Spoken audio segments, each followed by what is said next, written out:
ជំរាបសួរអូនពូមីងទាំងអស់គ្នាថ្ងៃនេះអូនតំណេរពីការសិក្សាអូនមកធ្វើម្ហូបឲ្យប៉ាម៉ាក់អូនញ៉ាំហើយថ្ងៃនេះម្ហូបថ្ងៃនេះគឺមាន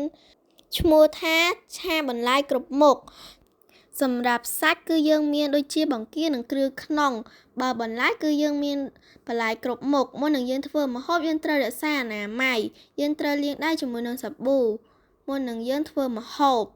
ហើយម្ហូបមួយនេះអូនធ្វើឆ្ងាញ់ណាអូនពូមីងបើអូនពូមីងញ៉ាំអត់កើតអូនអត់ដឹងទេណា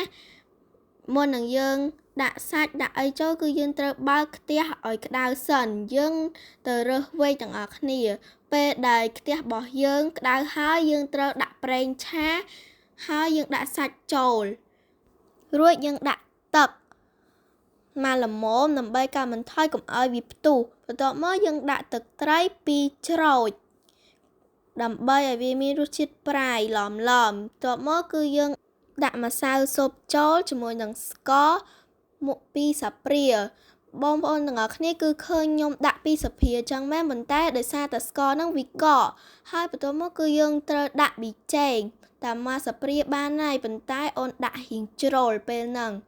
ហើយយើងត្រូវកូរវាឲ្យសព្វឲ្យវាចូលជាតិបន្ទាប់មកបានយើងដាក់បង្គាចូលទាំងអស់ដើម្បីឲ្យវាឆ្អិនមុនបន្លែដោយសារបន្លែយើងស្រុះហើយ